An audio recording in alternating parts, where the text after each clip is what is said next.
Él dice, consumado es. Así que, ¿les parece si oramos, hermanos? Vamos a orar. Padre, en esta mañana estamos muy agradecidos porque eres bueno. Tu iglesia te necesita. Cada uno de nosotros ciertamente estamos gozosos por la salvación que nos has dado, pero también la otra cara de nuestro peregrinaje en esta tierra es que sufrimos, es que tenemos problemas, es que regresando a casa va a haber trastes sucios, es que va a haber problemas en la familia o con la sociedad. Y en medio de todo, Señor, queremos entender qué significa ese consumado es para nosotros y que a la luz de eso nosotros te podamos glorificar. Ayúdanos, danos entendimiento, que tu Espíritu sea obrando en tu iglesia a través de tu palabra. Edifícanos. En el nombre de Jesús oramos. Amén. Muy bien, entonces, ¿qué es lo que vamos a intentar ver? ¿Qué es lo que significa el tetelestai o consumado es? Y esto está en el Evangelio de Juan, así que nosotros primero vamos a tener que entender qué es lo que Juan nos quiere comunicar en todo su Evangelio. Así que, gracias a Dios, Juan no nos deja jugando y nos dice cuál es el propósito de su Evangelio. De hecho, lo tenemos en el capítulo 20, versículo 31. Si gustan acompañarme en sus Biblias, Juan capítulo 20, versículo 31.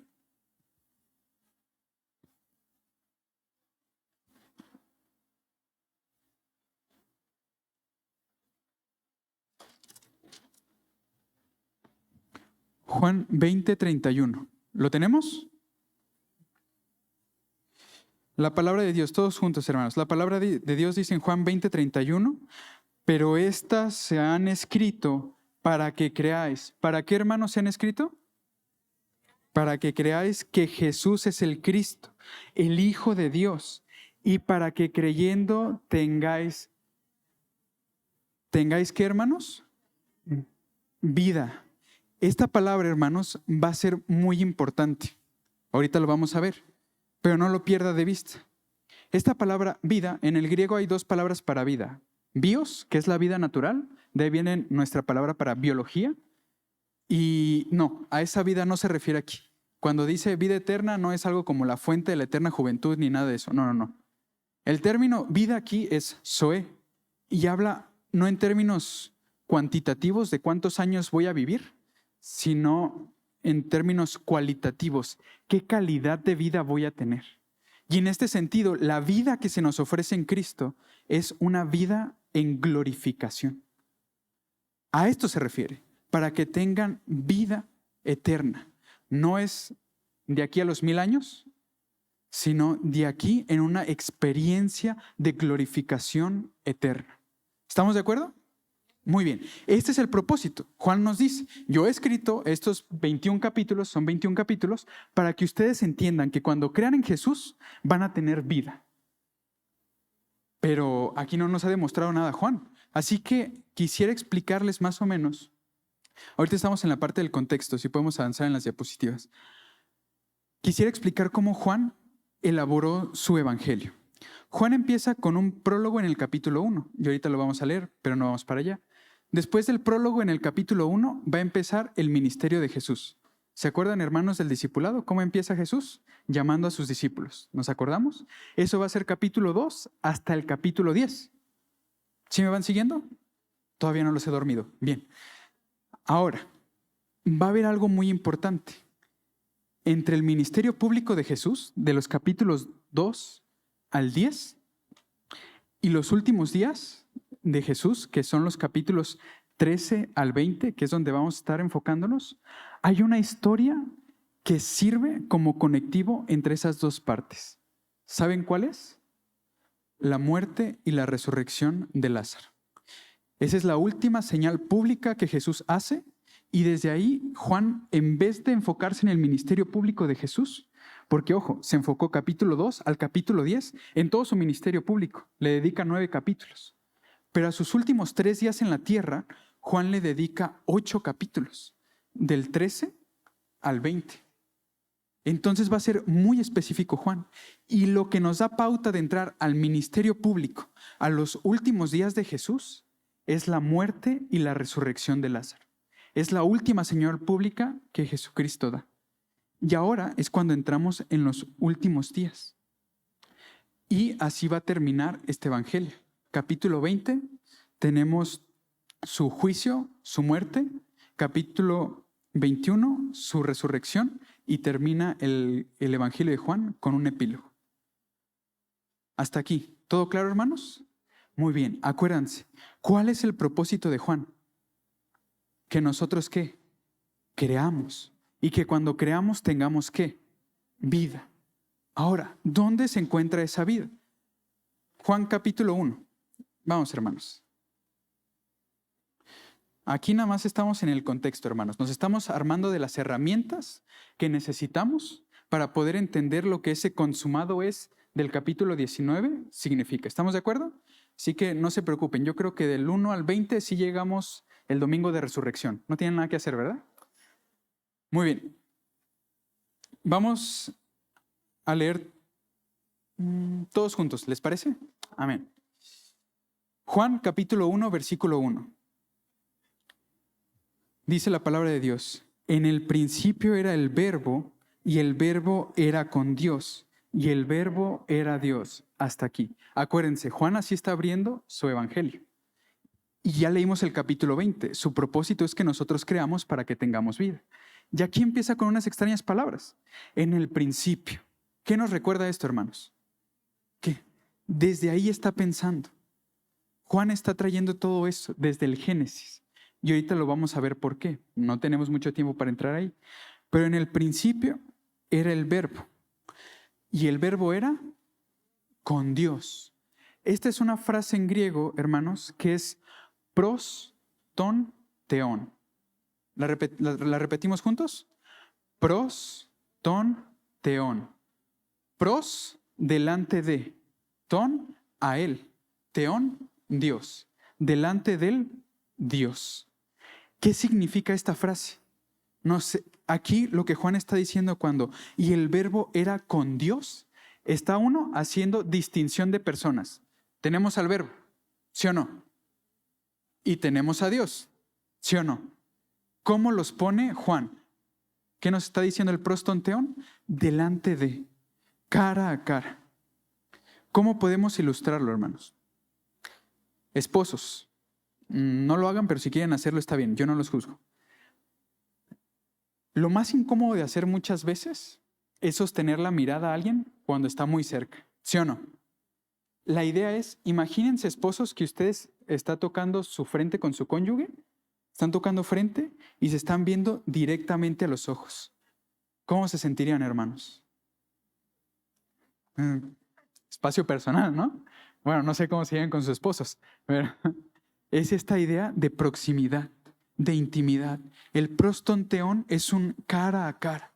Juan nos está diciendo, en el principio el Verbo estaba ¿qué? En intimidad, cara a cara con Dios. ¿Estamos de acuerdo? Seguimos leyendo. Versículo 2. Este era en el principio con Dios.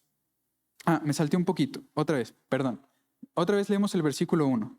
En el principio era el Verbo y el Verbo era con Dios. Y el Verbo, otra cosa. Nos hace la distinción de personas. El Verbo es distinto a Dios, pero a la vez nos dice que son iguales en sustancia. ¿Sí me explico? Son personas distintas. Nosotros más adelante lo vamos a entender. Es el Hijo y es el Padre. Pero ¿el Hijo es menor que el Padre? ¿Es diferente al Padre? Se divide la persona, pero tiene la misma esencia. El misterio de la Trinidad, hermanos. Pero el misterio de la Trinidad nos habla de una verdad que no podemos obviar. La intimidad que la Trinidad tenía entre ellos mismos. ¿Sí me explico? ¿Se acuerdan cuando ya habíamos visto Juan 17:3? ¿Qué estaba haciendo Dios antes de crear el mundo? Cuando Jesús ora dice, Padre, devuélveme aquella gloria que tenía contigo antes que el mundo fuese. El Hijo y el Padre se están glorificando aquí, hermanos. Están cara a cara y se están deleitando el uno a otro en una proximidad que el Hijo puede tener ¿con quién? Con el Padre. Continúa el versículo 2. Leemos, hermanos. Este era en el principio con Dios. Todas las cosas por Él fueron hechas, y sin Él nada de lo que ha sido hecho fue hecho. En Él estaba la ¿qué, hermanos? ¿En Él estaba qué? La vida. Y la vida era la luz de los hombres. Ojo, ¿cuál es el propósito de Juan? Que nosotros creyendo tengamos ¿qué? Vida. Y aquí Juan ya nos está diciendo, ¿dónde está la vida? ¿Dónde está la vida? En la relación de intimidad que el Hijo tiene con el Padre. ¿Sí me explico? Porque el versículo anterior está diciendo, a través de Él, de esa intimidad, de que el Hijo puede estar de cara al Padre, se hicieron todas las cosas. Y en Él, en esa relación que el Hijo tiene con el Padre, se encuentra la vida. ¿Se dan cuenta? Juan nos está invitando a vivir. Amén. Ahora, avancemos, hermanos, en la narrativa. ¿Se acuerdan qué evento les dije que es el que hace que del ministerio público pase a la vida privada de Jesús? La muerte y la resurrección de Lázaro. Acompáñenme al capítulo 11 del Evangelio de Juan.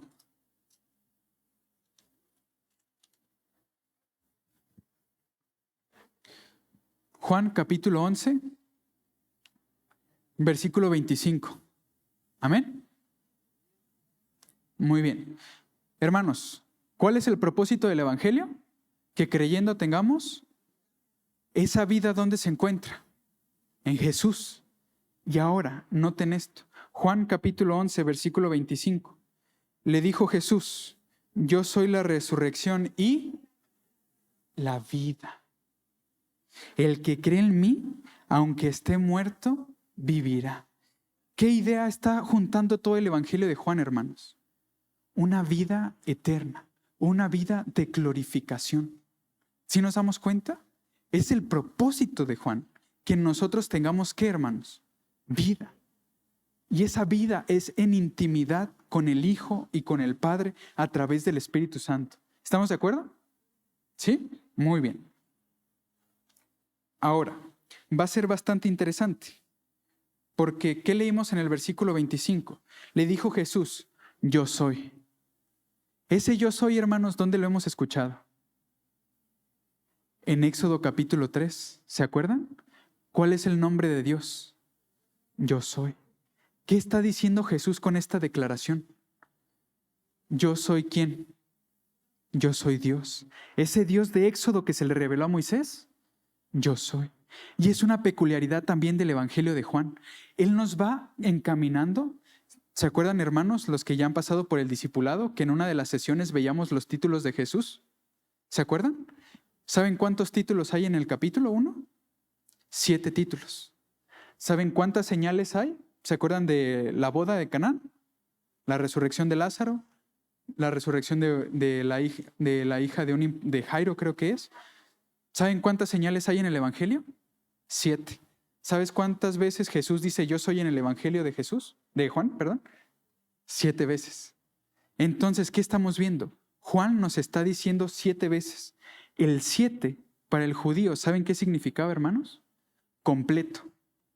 En otras palabras, consumado. ¿Sí estamos viendo cómo se está conectando todo poco a poco? Juan está siendo muy intencional y nos está llevando desde el principio hasta el final. Porque ¿cómo empezó el Evangelio de Juan? En el principio. ¿Y qué es lo que vamos a ver hoy? Consumado es. ¿Sí estamos dando cuenta del desarrollo que Juan está haciendo? Muy bien. Entonces, la última señal, la séptima señal narrada en el Evangelio de Juan, ¿saben cuál es, hermanos? La muerte y la resurrección ¿de quién? De Jesús. Y justamente vamos a leer su último yo soy. Así que a la luz de esto, hermanos, acuérdense, después de esta predicación, yo quiero que nosotros podamos entender lo que significa el consumado es. ¿Amén? Así que avanzando en el contexto, aquí va a ser la idea principal en la que quiero que nos concentremos. Espero que no se haya dormido todavía, lee esto y ya se duerma. ¿Estamos de acuerdo? Muy bien. Él, ¿quién? Cristo es nuestro ¿qué? Muy bien, lo repetimos juntos. Él es nuestro quebranto y nuestra esperanza. Esto es tanto la idea central como los puntos que vamos a ver el día de hoy. ¿Estamos de acuerdo? Muy bien. Así que ahora sí, lo que vimos solo fue el contexto de ver cómo funciona el Evangelio de Juan y cómo nosotros podemos tener las herramientas para entender el consumado es. Pero quiero que pasemos al primer punto, hermanos. Avanzamos en las diapositivas. Él es nuestro quebranto. Vamos al capítulo 18, hermanos, del Evangelio de Juan. Vamos a estar leyendo y su servidor lo va a hacer en Reina Valera 60. Entonces, por cuestiones prácticas, si tiene la oportunidad, también sería bueno que avance con Reina Valera. ¿Y qué es lo que vamos a ver, hermanos? El capítulo 18 hasta el capítulo 19 es cuando denuncian a Jesús. Es su encarcelamiento, es cuando lo enjuician, cuando lo condenan y cuando lo asesinan. Pero lo que vamos a notar es, si hay algo, hermanos, que su servidor no aguanta, aparte de que el Atlas pierda, son las incongruencias, hermanos. Y lo que nosotros vamos a ver es que el capítulo 18 y 19 está lleno de incongruencias. Y es lo que y por eso los subtítulos que ven en nuestro primer punto. Nuestro primer punto se llama nuestro quebranto.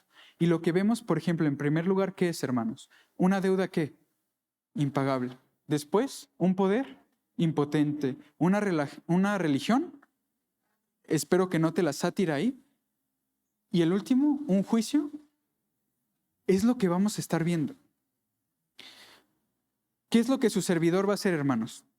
Su servidor va a ir leyendo, pero yo me voy a quedar callado en palabras muy clave que necesito que usted me ayude a leer porque son muy importantes para que los entendamos. ¿Estamos de acuerdo? ¿Me ayudan? Muy bien. Empezamos con una deuda impagable. Versículos 1, 2 y 3. Dice el Evangelio de Juan. Habiendo dicho Jesús estas cosas, salió con sus discípulos al otro lado del torrente de Cedrón, donde había un huerto en el cual entró con sus discípulos. Y también Judas, el que ¿qué, hermanos? Esta palabra, hermanos, va a ser muy importante y se va a repetir. Pero ¿cuál es la idea de entregar, hermanos? Entregar aquí es como si yo vulnerara a alguien, como si lo dejara indefenso, como si lo dejara atado de manos y entonces se lo entregara a alguien más. ¿Sí me explico? Es como entregar a alguien sin oportunidad de presentar defensa. Y aquí estamos viendo lo primero. Otra vez, versículo 2, hermanos. Y también Judas, el que ¿qué, hermanos? Conocía aquel lugar porque muchas veces se había reunido allí con sus discípulos. Judas, pues, tomando una compañía de soldados y alguaciles de los principales sacerdotes y de los fariseos, fue allí con linternas y antorchas y con armas. El primer punto, hermanos, dice una deuda impagable. Y usted va a decir, ¿dónde está la deuda? ¿Por qué Judas entregó a Jesús, hermanos? Por 30 monedas de ¿qué, hermanos? De plata. ¿Saben qué significan las 30 monedas de plata, hermanos? En el Antiguo Testamento había una ley. Usted podía tener esclavos en el Antiguo Testamento. Bueno, el pueblo judío, usted y yo no podemos tener esclavos. En el Antiguo Testamento el pueblo judío podía tener esclavos. Y si de repente yo mataba el esclavo de otro, ¿saben qué tenía que hacer? Tenía que pagar por ese que le maté. ¿Saben qué tenía que pagar? 30 monedas de plata. ¿Cuál es el valor que Judas le está dando a Jesús? De un esclavo muerto. ¿Se dan cuenta, hermanos? Y ojo, ustedes nunca se han preguntado, ¿se acuerdan que Jesús les dice a sus discípulos, Señor, el Señor les dice, alguien me va a entregar? Y los discípulos le dicen, ¿qué señal nos va a dar? ¿Qué señal le dio Jesús a sus discípulos del que lo iba a entregar? ¿El que qué? El que moja conmigo el pan, ese es el que me va a entregar. ¿Ustedes nunca se preguntaron por qué literalmente Jesús moja el pan y se lo da a Judas y nadie duda de nada? Porque Jesús les dijo, al que yo le dé el pan. ¿Y qué es lo que hace Jesús? Moja el pan y se lo da a Judas. ¿Por qué nadie dudó? por dos cosas culturales muy importantes. Judas estaba sentado al lado izquierdo de Jesús. En la tradición judía, cuando se celebraba la Pascua, estaba la persona de honor, el dueño de la casa, y a su izquierda se sentaba su invitado de honor. Jesús, ¿qué lugar le estaba dando a Judas? El invitado de honor. Y por protocolo, al invitado de honor se le mojaba el pan y se le daba el primer bocado para que entonces todos empezaran a poder comer. ¿Sí me explico? Ahora, ¿cuál es el valor que Jesús le está dando a Judas? El invitado de honor. 3 años había pasado con los dos hermanos. ¿Ustedes creen que no había cariño ahí? Jesús les dice en una parte de su evangelio, yo ya no los voy a llamar discípulos. ¿Yo cómo los voy a llamar? Amigos. ¿Cuál es el valor que Jesús le está dando a Judas? ¿Eres mi amigo de qué? De honor. ¿Y cuál es el valor que Judas le está dando a Jesús? Eres un esclavo muerto. Para mí, Jesús, tú eres un esclavo muerto. Acuérdense, ¿cómo se llama nuestro primer punto? Él es nuestro ¿qué? Nuestro quebranto. ¿Sí me explico? Sí, gracias. Ahora, ¿con qué seguimos? ¿Un poder qué, hermanos? Un poder impotente. Continuamos en la lectura, su servidor va a continuar leyendo, me quedo callado en palabras muy específicas. ¿Estamos de acuerdo? Muy bien. Versículo 4. Pero Jesús, sabiendo todas las cosas que le habían de sobrevenir, se adelantó y les dijo, ¿a quién buscan? Le respondieron, a Jesús Nazareno. Jesús les dijo, ¿qué les dijo, hermanos? Yo soy. Y estaba también con ellos Judas, el que les entregaba. Cuando les dijo, ¿qué fue lo que les dijo Jesús? Retrocedieron y ¿qué pasó con ellos? Cayeron a tierra. Hermanos, son soldados romanos. Es una legión. ¿Cuántos eran una legión? Cerca de 400 o 600 soldados. Y un hombre les dice, yo soy. ¿Y qué hacen esos 400 o 600 soldados? Caen.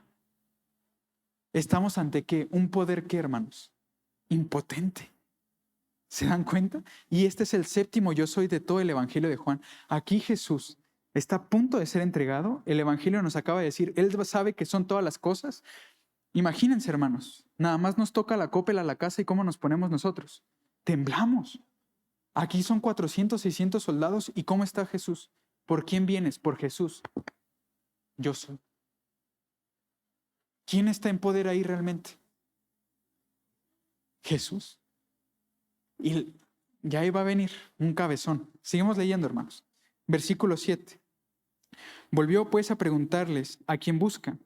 Y ellos dijeron, a Jesús Nazareno. Respondió Jesús, les he dicho que yo soy.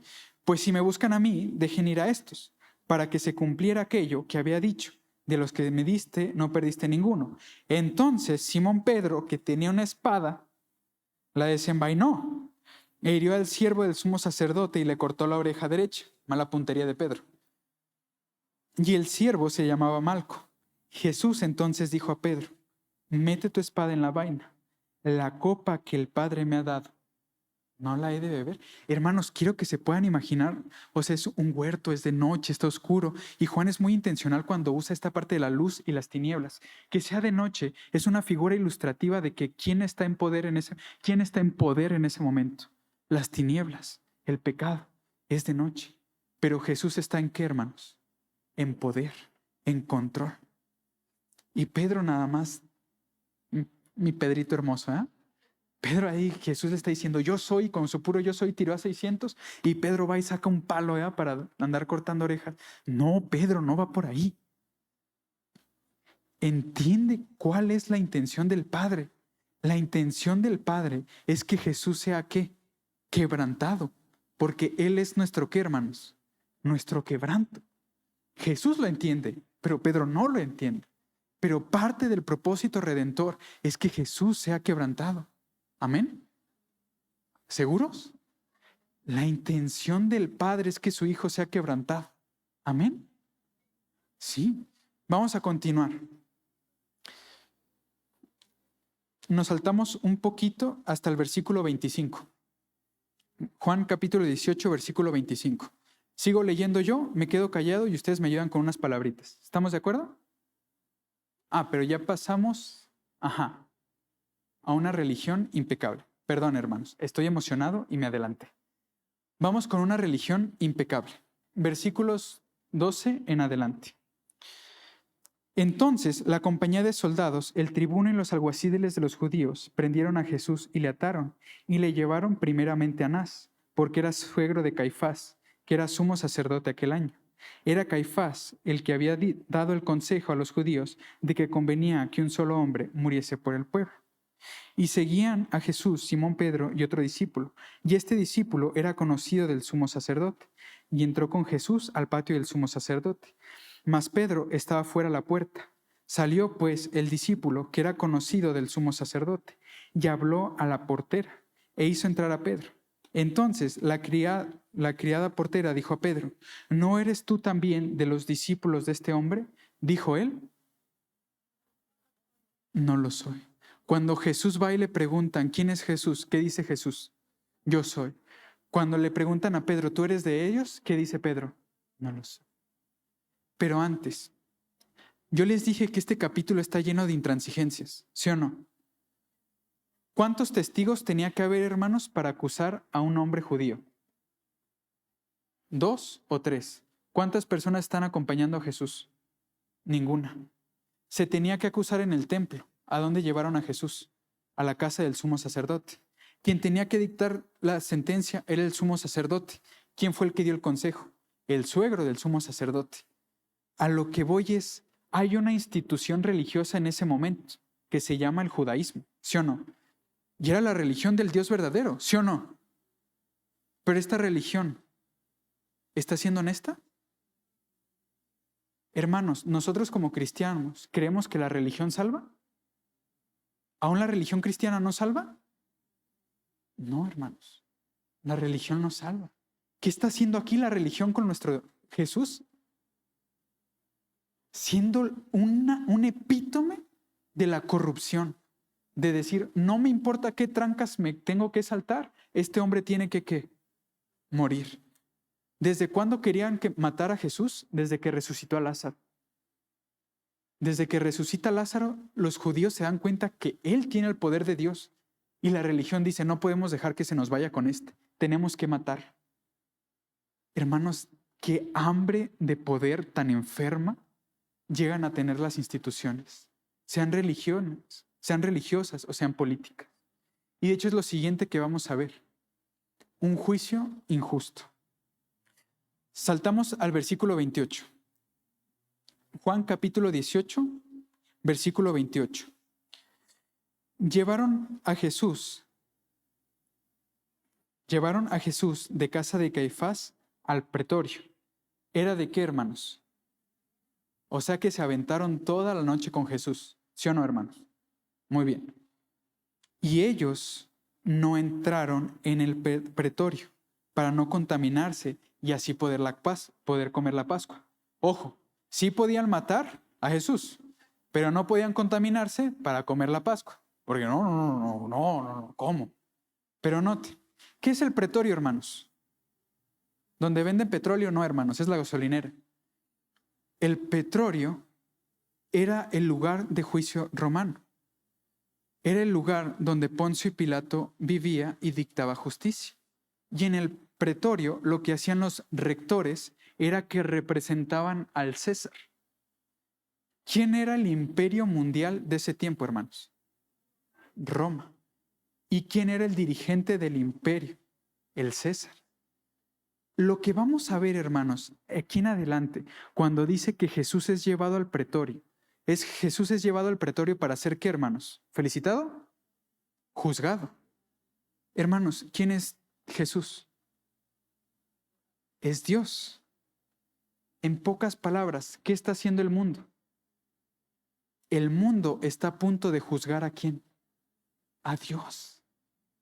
Nosotros, ahí estamos representados, hermanos, usted y yo.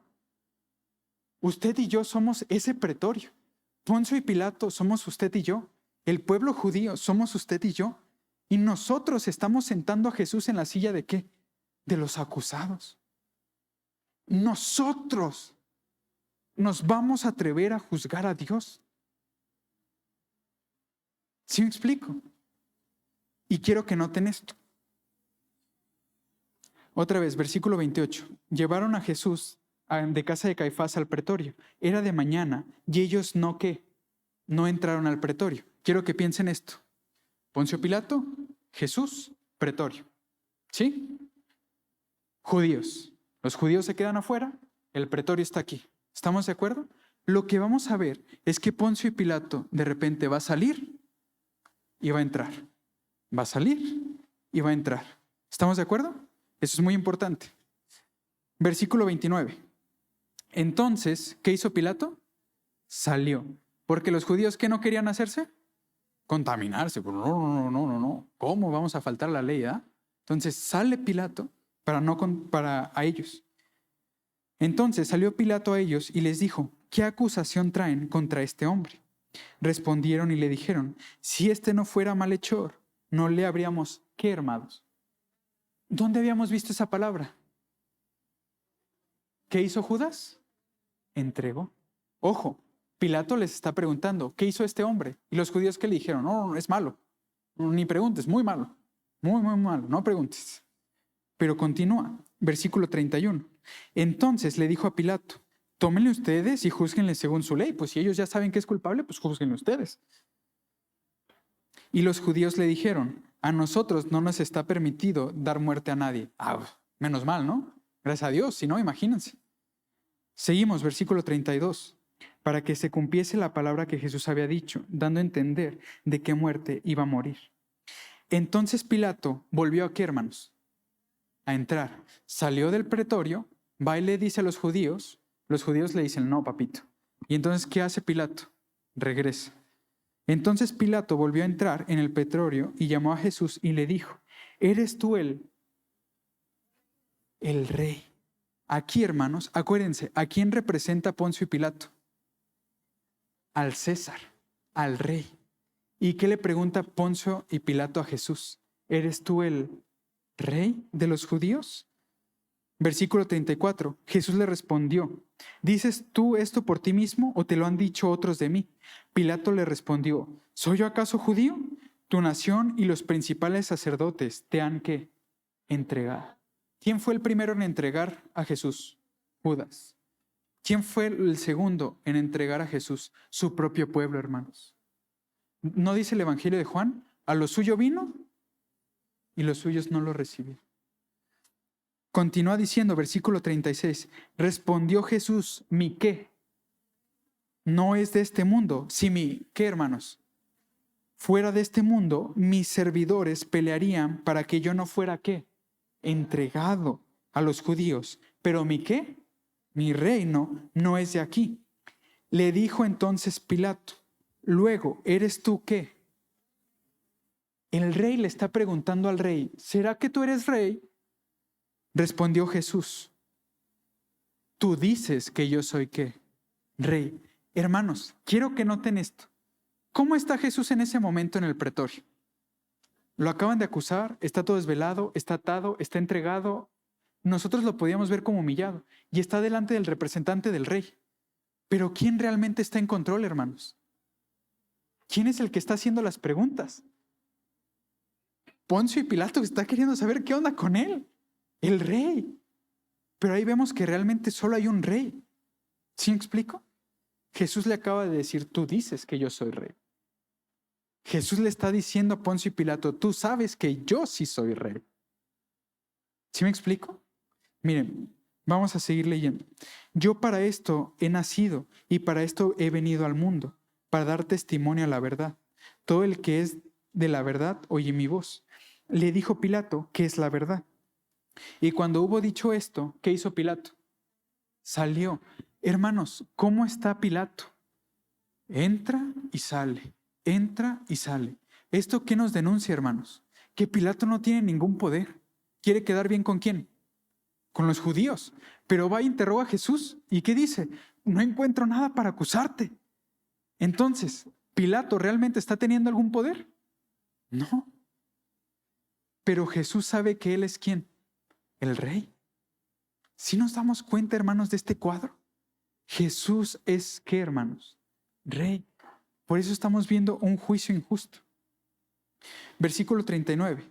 Pero ustedes tienen la costumbre de que se les suelte uno en la Pascua. ¿Quieren pues que les suelte al qué, hermanos? ¿Al Rey de los judíos? Entonces todos dijeron a voces de nuevo diciendo, no a este, sino a qué? A Barrabás. ¿Y Barrabás era? ¿Qué estamos haciendo nosotros junto con el pueblo judío, hermanos? No nos des a nuestro rey, danos a un ladrón. Él es nuestro qué, hermanos, nuestro quebranto. Continuamos. Así que entonces tomó Pilato a Jesús, volvió a entrar, está implícito, había salido con los judíos, vuelve a entrar, y le azotó. Y los soldados entretejieron una qué, hermanos, una corona de espinas, y la pusieron sobre su cabeza, y le vistieron con un qué, hermanos, con un manto. Y le decían, salve qué, Rey de los judíos. Y le daban de bofetadas. Entonces Pilato, ¿qué volvió a hacer Pilato? Salió, entra y sale Pilato, entra y sale Pilato. Y les dijo, mirad, los traigo afuera para que entiendan que ningún delito hallo en él. Y salió Jesús llevando la corona de espinas y el manto de púrpura. Y Pilato les dijo, ¿qué les dijo? He aquí el hombre. Ahí, hermanos, ¿Jesús debía estar ahí en ese lugar? ¿Debía haber sido enjuiciado como fue enjuiciado? ¿Debía de haber sido tratado como fue tratado? No. Pero aquí se nos dice, he aquí el hombre, hermanos. ¿Y nosotros cómo lo debemos entender? He aquí la condición de la humanidad. ¿Cómo está el hombre sin Dios, hermanos? ¿Está bofeteado? ¿Está desnudo? ¿Está lastimado? ¿Está impotente? ¿E está incompleto? Y podemos decir, he aquí el hombre. Nosotros deberíamos de ser Jesús en ese momento, ¿sí o no, hermanos? Por eso Él es nuestro quebranto. ¿Por qué, hermanos? ¿Por qué Jesús fue a la cruz? ¿Qué era lo que Judas quería, hermanos? Quería satisfacer su avaricia por 30 monedas de plata. ¿Qué era lo que los soldados querían, hermanos? Mostrar su poder. ¿Qué era lo que los judíos querían hacer? Mostrar su moralidad. ¿Qué era lo que Poncio y Pilato quería hacer? Mostrar su juicio. Pero en cada uno de esos eventos, ¿qué nos damos cuenta? Que la humanidad está corrupta. Usted y yo somos como un Judas, ¿sí o no? Cuando nosotros queremos medir el poder a nuestras situaciones, ante nuestros problemas, salimos incompletos, ¿sí o no? Cuando nosotros queremos dar un estándar de moralidad, salimos incompletos, ¿sí o no, hermanos? Nosotros somos ese hombre que está quebrantado ahí. ¿Estamos de acuerdo? ¿Por qué? Él es nuestro quebranto. ¿Sí o no, hermanos? Él es nuestro quebranto. Vamos a ir terminando, hermanos. Nos saltemos al versículo 28. Ya Jesús está en la cruz y va a decir sus últimas palabras. Después de esto, sabiendo Jesús que ya todo estaba consumado, dijo, para que la escritura se cumpliese, tengo sed. Y estaba allí una vasija llena de vinagre. Entonces ellos empaparon en vinagre una esponja y poniéndola en un hisopo, se la acercaron en la boca.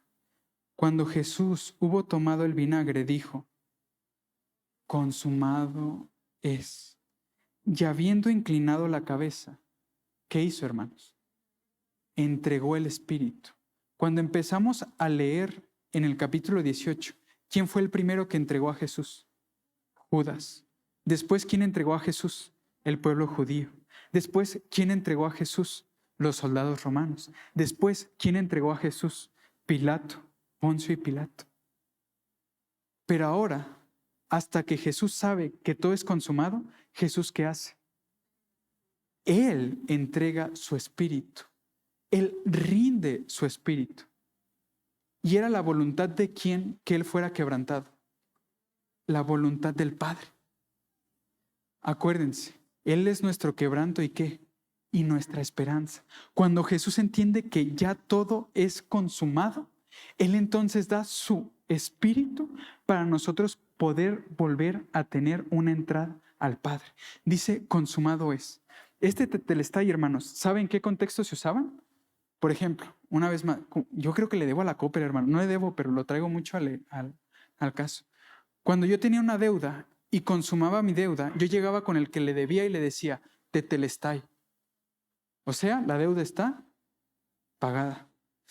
Cuando se luchaba una guerra y se terminaba la guerra y un imperio era vencedor como el otro, ¿saben qué decía el imperio vencedor? Tetelestai, consumado es. Cuando yo iba con un sacerdote y le entregaba mi corderito, ¿ven que los corderitos tenían que tener ciertas especificaciones? Cuando él lo examinaba y veía que todo estaba bien, ¿sabe qué decía el sacerdote al que ofrecía? Tetelestai, consumado es. Y vemos cómo el tetelestai se utiliza también. Cuando yo era puesto en la cárcel y cumplía mi condena y terminaba esa condena y salía, ¿saben qué decía mi acta? Tetelestai, consumado es. En otras palabras, hermanos, cuando Jesús dice consumado es y entrega su espíritu, Él paga nuestra deuda. ¿Amén? ¿Cuál fue el primer subpunto que vimos? Una deuda impagable, ¿sí o no? Él paga nuestra deuda. ¿Cuál fue el segundo subpunto que vimos? Esta parte del poder, un poder impotente. Él es el que derrota el pecado y Él dice tetelestai. Después con los jueces, con los sacerdotes, Él es el que dice yo soy perfecto, tetelestai. Con Poncio y Pilato, Él es el que dice yo soy el rey y puedo decir tetelestai, consumado es. En pocas palabras, Él es la consumación de nuestra deuda a la justicia de Dios. Él es la consumación de nuestra guerra con Dios. Él es la consumación de nuestra inmoralidad delante de Dios. Él es la consumación de todo lo que nos encontramos cortos delante de Dios. ¿Se dan cuenta, hermanos, lo que significa consumado es? Consumado es que no hay nada que quede de viento delante de Dios. Amén. No hay nada. Y ojo, hermanos, ¿cuál es el propósito de este evangelio? Que crean y que al creer tengan ¿qué? Vida. ¿Esa vida dónde estaba? En Jesús. Y ahora a través de esta muerte, Jesús dice consumado es, y nosotros por la fe podemos hacer ¿qué con esa vida? Decir es mía y decir consumado es. Qué preciosa realidad. ¿Sí o no, hermanos? ¿Se acuerdan cuando leímos el capítulo 1, versículo 1, que decíamos este prostonteón de cara a Dios? ¿Saben dónde más vuelve a aparecer esa frase? Romanos capítulo 5, versículo 1. ¿Se lo saben de memoria, hermanos? Justificados, pues, ojo, justificados, una deuda de justicia. Justificados, pues, por la fe, tenemos paz. Ahí es prostonteón. Tenemos paz ¿para con quién? Para con Dios. Hermano, si usted ha creído en el sacrificio de Cristo, usted puede estar cómodo con Dios. Cara a cara. Usted puede estar prostonteón. Y si alguien quiere decir, sí, Arturo, pero tú le debes a la justicia de Dios, yo miro a la cruz y le digo, tetelestai, consumado es. Sí, Arturo, pero tú le debes a la moralidad de Dios. ¿Yo qué le voy a decir a esa persona? Tetelestai, consumado es. Sí, pero tú no eres perfecto. No, yo no. ¿Pero él qué? Tetelestai, consumado es. No hay nada que le deba a Dios. Nada. Yo puedo estar prostonteón a Dios. En el principio era el verbo era prostonteón, el verbo está de frente a Dios. Y ahora Pablo me dice a mí también que yo puedo estar ¿cómo? Prostonteón, cara a Dios. Y si alguien me quiere reclamar y decir, no puedes, yo volteo a la cruz y digo, ¿qué, hermanos? Tetelestai. Tetelestai. Consumado es. Hermano, si usted ha creído, chicos, ustedes que han creído con Dios, y Dios no lo quiere, pero cualquiera de nosotros, si morimos este mismo día y estamos delante de ese Dios santo, justo y perfecto, nosotros ¿cómo podemos estar delante de Él? Justificados pues por la fe tenemos que paz, hermano. Usted tiene paz si ha creído en ese sacrificio perfecto de Cristo. Amén. Amén. Ahora, ¿cómo esto aplico a mi vida, hermanos? Levante aquí quién tiene problemas. ¿Quién le debe a Coppel? Ya Coppel me va a patrocinar, hermanos. Ya las manos, ¿eh? ¿Quién tiene problemas, hermanos? Todos aquí. ¿Quién está batallando con algo? Todos aquí. ¿Quién tiene problemas con otra persona? Nadie. Aquí en campamento no hay eso, ¿verdad, hermanos? No. Pero, hermanos, si usted tiene paz para con Dios, ¿qué significa eso, hermanos? Que usted puede tener paz en medio de todos esos problemas que usted está teniendo. ¿Amén? Amén, hermano. Madres, ¿están teniendo problemas a veces con la crianza de sus hijos? No. Papás, ¿les cuesta ir por la papa y traerlas a casa? ¿Cuesta trabajo? ¿Sí o no? Chicos, ¿nos cuesta trabajo hacerle frente a este mundo? Sí. Pero nosotros, ante todos y cada uno de esos problemas, ¿qué podemos decir? Tetelestai. A mí no me importa, mira, yo me muero hoy, mira, derecha la flecha para con Dios. Y yo veo a Dios y ¿qué voy a tener delante de Él? Paz. Hermano, usted y yo estamos llamados ¿a qué? A tener paz. Porque Cristo fue ¿qué? Nuestro quebranto. Nosotros lo quebrantamos. Nuestro pecado lo quebrantó, ¿sí o no, hermanos? Pero Él también nos dio ¿qué? Nuestra esperanza. De que justificados pues por la fe tenemos paz para con Dios. ¿Les parece si oramos? Padre, en esta tarde estamos tan agradecidos porque cuando nosotros hacemos memoria de nuestra vida antes de ti, nos damos cuenta de una vida tan desordenada que no tenía ni pies ni cabeza, que el único norte que tenía el camino hacia que caminábamos era el de la destrucción. Y de repente, Señor, tú decides ir a una cruz. El Padre y tú deciden que tú seas quebrantado. Decides que tú lleves el peso de nuestro pecado. Decides ser azotado, decides ser humillado, decides ser entregado, decides ser quebrantado por mí y por mis hermanos. Y ahí en la cruz, Señor, tú dices estas palabras: consumado es. Ahora, Padre, lo que yo te ruego es que tanto yo como mis hermanos podamos vivir una vida conscientes de que consumada ha sido la deuda, de que yo ya no le debo nada a nadie en Cristo.